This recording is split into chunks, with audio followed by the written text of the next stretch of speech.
Hallo julle. Ek sien daar waai die mense vir my. Hallo daar. It's wonderful to see everybody here tonight. What a joy it is to come together as the churches in Namibia that are in partnership with each other and that love Jesus. Amen. I want to start by saying it's an enormous privilege for me to stand before you tonight and to represent Jesus. He is our King. He is our Lord. He's the one that we focused on tonight. And the word that I want to bring tonight is about Him. I want to point you guys to Him. So the title of this preach tonight is A Life Worthy of the Calling. And the question that I want to ask tonight is, am I living a life that is worthy of the calling of Jesus? So we've got the wonderful privilege of having a lot of young people in the community in Crowded House in Windhoek. And young people dig selfies, man. So they're out with the phones and they're taking selfies. They're taking a lot of them. And I was sitting the other day and I was thinking to myself, you know, if you're wondering about how concerned somebody is about their self-image, just see how many pictures they take with them in it. And sorry, young people, I'm really not meaning this badly when I say this. It's wonderful that you guys are so confident in taking pictures of yourselves. And hey, let's face it, it's not just the young people. Hey, Janine? You and I also go and we do the selfie thing. Yes, ne? Come on. So I'm guilty of it as well. The reason why these selfies are so prevalent and everybody does it is because when you post something, Beulah, on Facebook or on Instagram, you're looking for how many likes am I going to get? Am I right? How many emojis, how many likes, how many people are going to put up their hand and say, what I'm doing is actually something that they enjoy, that I'm doing it. And the problem with that, friends, is in itself, it sounds like it is completely harmless. It doesn't sound like it is a problem when we do that. And we even laugh about it and we think it's quite cute. But there's something that we've got to recognize. We have an enemy. When Peter talks about him, he says, he's like a prowling lion, seeking to devour and to destroy. So the Apostle Peter makes no small bones about the fact that this enemy that stands against us wants to destroy us. Now, if I start buying into the culture of this world of selfies and emojis and see how many likes I get and see how popular I am based on the likes that I get, I'm being drawn in by the things of this world. I'm being drawn in by the pattern that is prevalent in this world. And the more I get drawn into it, the more the enemy is going to take notice of the fact that I'm being drawn into it. And all of a sudden, even though I've received this incredible salvation, this salvation becomes almost taking a bit of a back seat. Now, friends, in 2 Timothy chapter 3, in verse 1 to 4, we read the following. Paul is writing way back in the day, and he says the following. He said, you should know this, Timothy, that in the last days there will be very difficult times. People will love only themselves and their money. Just quickly, do we have people in society that love themselves and love money? Okay. Do we have them in the church? Okay. They will be boastful and proud, scoffing at God, disobedient to their parents and ungrateful. They will consider nothing sacred. They will be unloving and unforgiving. They will slander others and they will have no self-control. They will be cruel and hate what is good. They will betray their friends, be reckless, be puffed up with pride and love pleasure rather than God. So when we read the scripture, friends, my question to us is, do we recognize that all of these things that Paul is talking to Timothy about in that scripture, long time ago, I don't want to say how many years ago, but a very long time ago, we see today in society. And not only in society, friends, we see it in the church. So the question that I'm asking is my life worthy of the calling? Jesus makes a statement and he says, We are not from this world. I want to read it for you. In John 17, he says, Jesus is praying to the Father. And as he's praying to the Father, he says the following in his prayers. He says, now I am coming to you. I told them, speaking about the disciples, many things while I was with them in this world, so they will be filled with my joy. I've given them your word, and the world hates them because they do not belong to the world. Friends, we have to recognize that we are sojourners. There's this beautiful English word, sojourner. It means I'm a traveler. This place, this planet, when I find myself on the earth here, this is not our home. Our home lies ahead of us. It is with the King of Kings and the Lord of Lords. And we're not there yet. We are still in this world, but we are not from this world. Jesus makes a statement and he says, you do not belong to this world.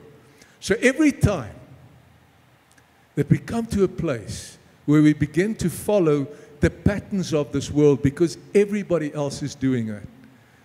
And you know, when you get old like me, you're not so much concerned anymore about what the world is doing and what the trends are. I really could care less about what the trends in the world are. But when you're young, it's not so easy. I was young once and I followed the trends the same as the young people do today. But the reality is, the more that I'm following the trends of the world, the less I'm following God. You know, as we walked in here today, I mean, just what a wonderful time that we have. And it's just so incredible when we all come together like this, isn't it? You know, from all over Namibia. Just an absolute beautiful picture of this body of people coming together. And the thing that unites us, the thing that draws us together, the thing that makes us love one another, his name is Jesus. It is because of him that you and I are here today. The reason why I love you in my own flesh, I'm unable to love you. I'm sorry, that's just the truth. I can't hide that truth. Without Jesus, I find it very hard to love. But with Jesus, man, it's easy to love you guys. And I'm sure the same for you to love me. It's not easy to love me, but with Jesus, you can get to love me as well. Thank you, Jesus. So it's important for us to recognize that the thing that draws us together, not the thing, the person that draws us together is our love for Jesus and our love for one another. So it's a beautiful and an awesome privilege for us to be together like this. I can't tell you how much I enjoy this time together and how I was looking forward to this. Now, another question that I want to ask you tonight is, how do you personally view your place in the church, in the body of Jesus Christ? You know, in Romans 12, Paul is speaking about the body, and I want to read it for you. So he makes the following statement there in Romans 12, verse 4 and 5. He says, just as our bodies have many parts and each part has a special function, so it is with Christ's body. We are many parts of one body. And the important part for me is we all belong to each other. You and I have to recognize, friends, that the minute that we placed our faith in Jesus Christ as our Lord and Savior, I am no longer my own. I no longer just belong to me. I belong to you as well. And you belong to me. And we collectively belong to the body of Jesus Christ. Very often you find Christians that get born again and they will become super excited about what's happened to them. The Lord does amazing things. Their life is transformed and they can't wait to tell everybody about it. And then they start going to church, and somewhere along the line, something in church happens that hurts them. And then they back out of church. And they come to a place where they then turn around and say, you know what, me and Jesus, we're okay. We don't need the body anymore. Now, literally, if you come to that place, who's the head of the church? Let's say that out loud. Who's the head of the church? Jesus. He's the head of the church. What happens if I'm not in the church that he is the head of? I've literally removed myself from the place where He is the head. I am no longer in the place where He has placed me. Because you and I are not in the church because we choose to be there. We are in the church because Jesus places us there. And whether you belong to a body or not is actually not here nor there, friends. You are a part of the body whether you see it or you don't see it. That is how Jesus designed it. He has designed the church and this body, and He's put it together so that we would reflect and reveal Him to the world. We are the vehicle that He has chosen. This body, we, the church of Jesus Christ, this is who He has chosen to reveal Himself to the world. And the minute that you became born again, placed your faith in Jesus, you became a part of this body. Now, when we read this, carry on there, He says, we are many parts of one body, we all belong to each other. When I read that scripture, and when you read that scripture, do you only think of my local church? Whatever your local church is, do you think I'm a part of this body and I belong to the guys in this body, and then I'm thinking local church? Is it fair to say that's probably what most of us are doing? No? Okay, but I want to ask you something tonight. All of us sitting here, well, there were some people from the Netherlands. Okay, you guys are from the Netherlands, so I'm not talking to you right now. But everybody else sitting here, we are part of the Church of Jesus Christ in Namibia. Amen? It doesn't matter where I find myself in Namibia, I form a part of the Church of Jesus Christ in this country. So when I form a part of the body in this country and I read the scripture in Romans 12 that says, I belong to this body, is it fair to say that we belong to the greater body, the greater church in Namibia? Can we make that statement? Yes, we can make that statement. So maybe our thinking should begin to evolve beyond just my local church. That I start seeing, Lord, but now hang on a second, Father, you say that I'm a part of this body and I'm in this field of churches in Namibia. So if I'm a part of the body and the church in Namibia, that means that I've got a role to play in the church in Namibia also. Not just in my local church. It starts in my local church. That's the place that it begins. There I have to play my part. Paul carries on and he speaks about it and he says that if one part of the body suffers, the whole body suffers with it. If one part of the body rejoices, the whole body rejoices with it. He's making it very clear that we cannot live without each other. We have to be doing and seeing this thing properly. All right. I want to change gears a little bit. Before I change gears, I want to say this. When I became born again, my life changed. As I said, I moved from slavery into sonship. I was no longer in darkness. I moved into His glorious light. That was the first thing that happened. So there was a transformation that took place in my life. And I want to say to you, friends, in my own life, there was another transformation that took place the minute that I started seeing myself as a part of the greater body of Jesus Christ. It moved me into a place where I started listening to the Lord differently.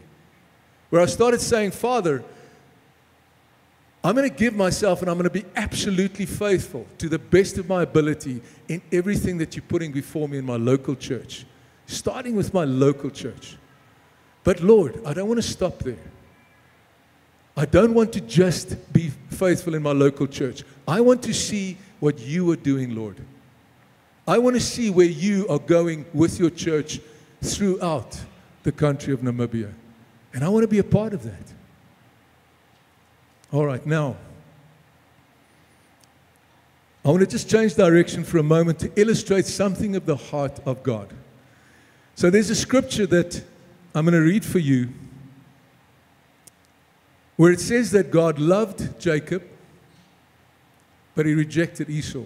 Some of the translations say He hated Esau. So in Romans 9:13, let's have a look at this.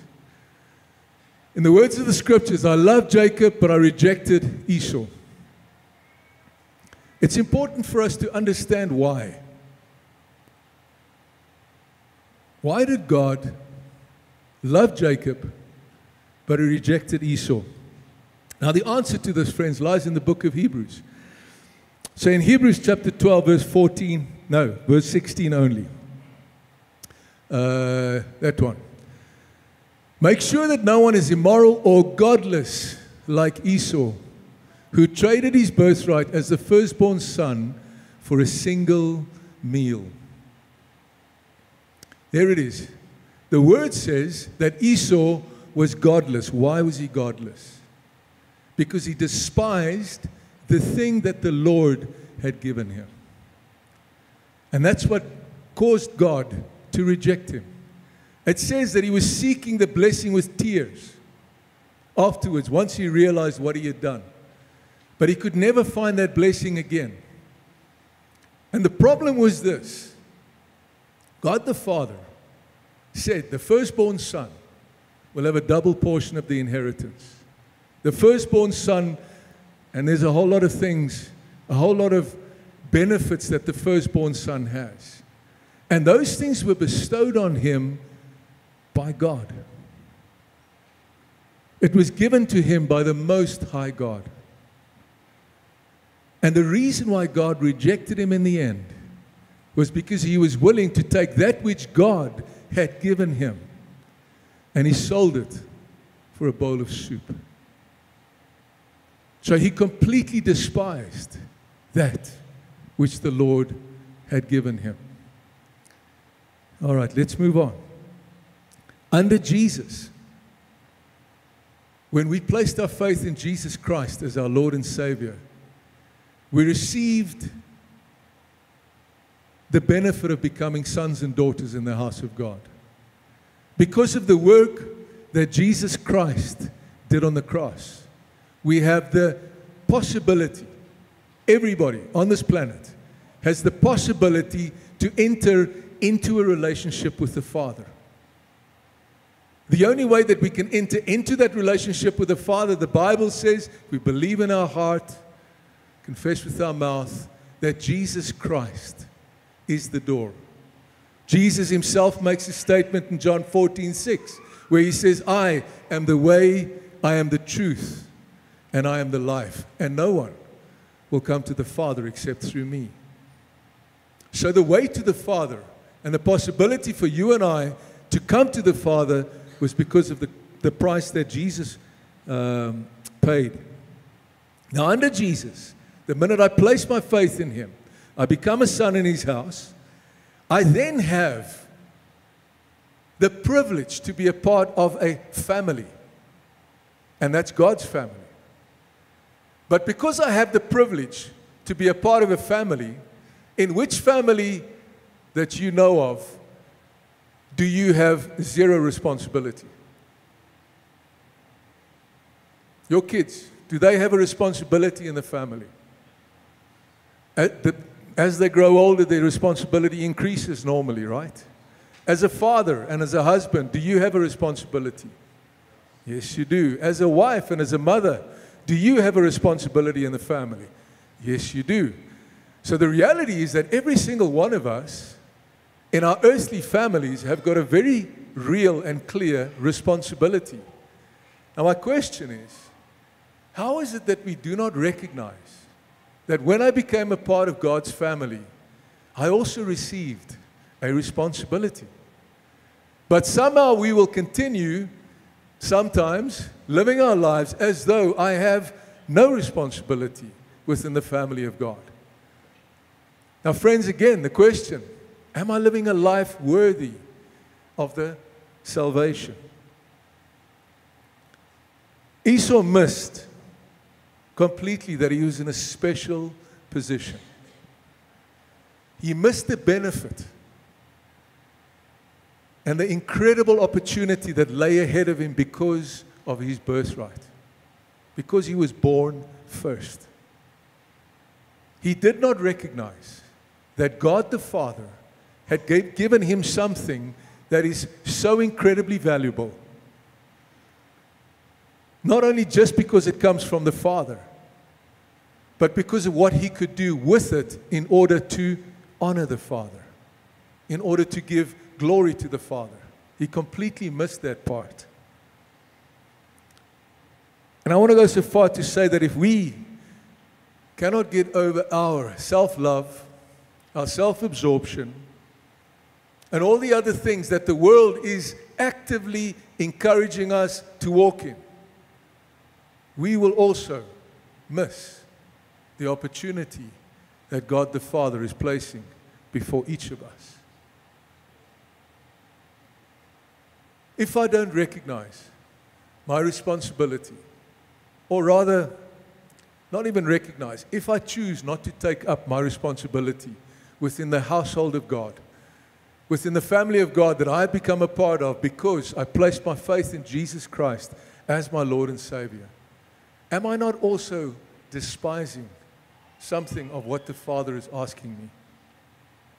Am I not also in a place where I'm so consumed with my own stuff and all the things that I want from the Lord? And there's many benefits that we receive from God as His sons and His daughters. And being in relationship with Him, there's so many benefits. But have we become so consumed with the benefits that we're missing the one that is providing these benefits? And standing before Him and saying, Father, you know what? You've done so much for me. Lord, you have given me so much. What would be my reasonable response to you, Father? What is it, Lord, what is it that I can do, Father, just to begin to honor you for all that you've done for me, just in a small way? What can I do, Lord? Friends, we have idols in our lives. We must recognize this. And those idols can be many things.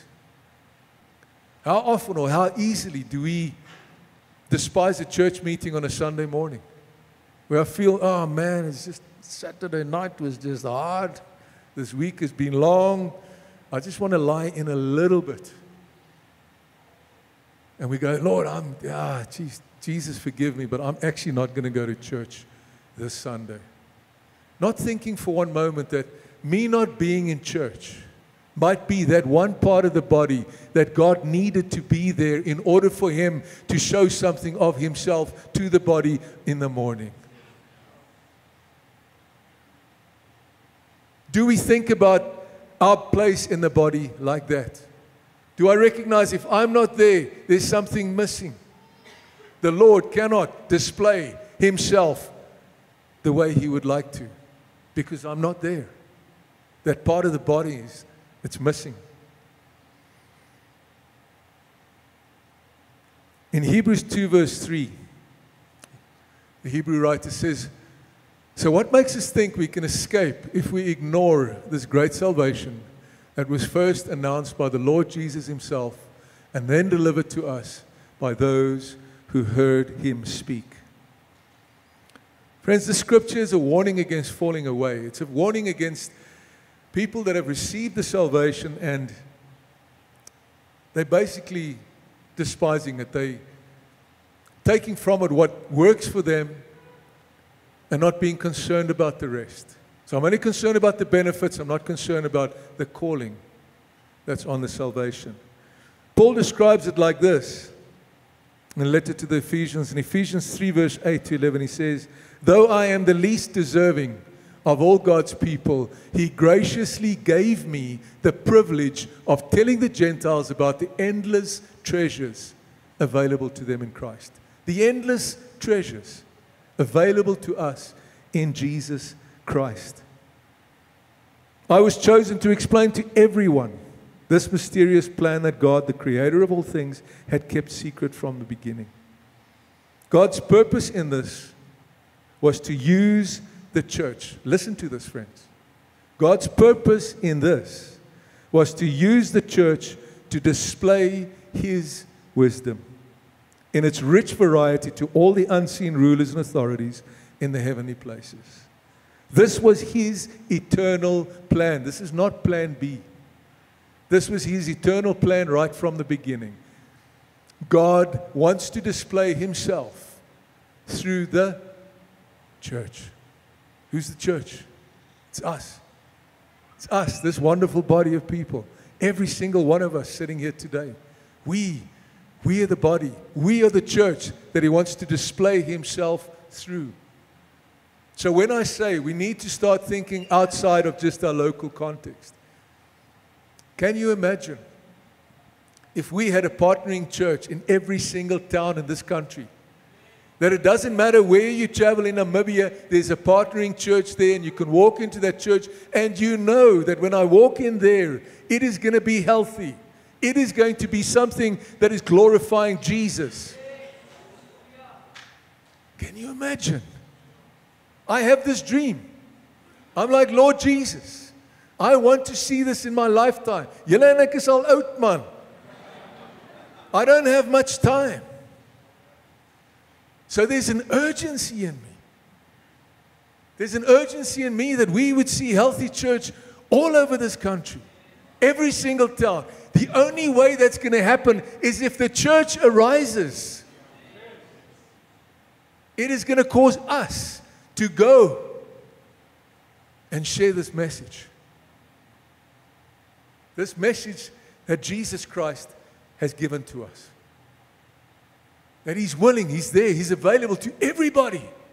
He wants to bring salvation to everybody. He did not create hell for us, for people. He created hell for the enemy, for Satan. We will go there if we ignore it, ignore Him. Unfortunately, that's where we will end up. But it was not created for us. God's eternal plan is through Jesus. If you and I can just get this, if we can catch that Jesus Christ is calling every single one of us. He's saying you and you and you and you. I'm calling you. I'm giving you this incredible salvation, but I'm giving it to you for a reason. I'm giving it to you so that you will go and you will declare me to the world. That the world will get to know me because of your testimony. That the world will begin to see me and they will begin to see past the things of this world because of your testimony. Friends, nobody else has the mandate. The mandate belongs to us. It's the church's job. If we don't do it, nobody's going to do it.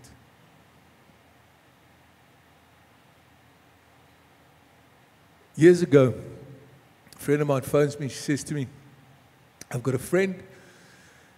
He was diagnosed with HIV, can't remember how long ago, but it's full-blown AIDS. His body's busy shutting down. He's dying. Would you come with me? I want you to come and share the gospel with him. And I'm like, I'm there like a bear. We've got to save this guy. We've got to give him the opportunity to put his faith in Jesus before he dies. I was living in Durban at the time. We jump in our car. We shoot through. It was in Pietermaritzburg. Get to Pietermaritzburg, knock on the guy's door. Guy opens the door, and there's this young man. He was younger than I was at that point in time, and I was a young man. So he must have been in his late teens, early 20s. And he's dying of AIDS. He's literally on his last legs. And so we go inside, and I can't, it's so long ago, I can't remember what was said. But the reality is I begin to speak to him about Jesus. And I begin to share with him that Jesus paid this incredible price on the cross where He laid down His life. And the reason why He did that was to pay the price that you and I were supposed to pay. And He did this so that we can be reconciled back to the Father. Because we separated from the Father by our sin. There's no way that we can get back to the Father unless we place our faith in Jesus. So I'm sharing this with him. And as I'm sharing this with him, it almost seemed like this guy was getting angrier and angrier at me. Long story short, I don't know how long I was there. And I wish I can say to you that this guy gloriously repented and broke under the conviction that Jesus brought. He didn't. He did not. He despised this gift from God that He gave us through Jesus Christ. He despised it. And He said to me in anger, I am not interested. I don't want this. And I must be honest, I was broken. I was like, oh, Lord Jesus, this guy's going to go to hell. And there's nothing that I can do about it. And I learned a lesson that day, friends. And the lesson that I learned was a simple one. I'm nobody's Savior. Jesus Christ, He's the Savior. He's the one that brings salvation. And this young man died not long after the time that I was there, having despised the very thing that God holds dear. If God the Father holds the birthright that He gave Esau so dear, how dear does He hold the gift of salvation that is given us through Jesus Christ? How precious is this gift that we have received from the Father? Do we recognize it, friends? Do we see that this salvation is worthy of so much from us? Will we live our lives worthy of this salvation? So that day when we come before the Father and we stand before Jesus and we have to give an account of ourselves, that we will hear, yes, well done, good and faithful servant. You lived a life worthy of the salvation that I gave you. That's what we want to hear, friends. And I want to close with this. Though He was God, He did not think of equality with God as something to cling to. Instead, He gave up His divine privileges. He took the humble position of a slave and was born as a human being. When He appeared in human form, He humbled Himself in obedience to God and died a criminal's death on a cross. Friends, we were sinners, all of us. We still are. Any difference is we're saved by grace. But once we were doomed by our sin, we are no longer doomed by our sin. We've been set free by the blood of Jesus Christ, by the work that He did on the cross.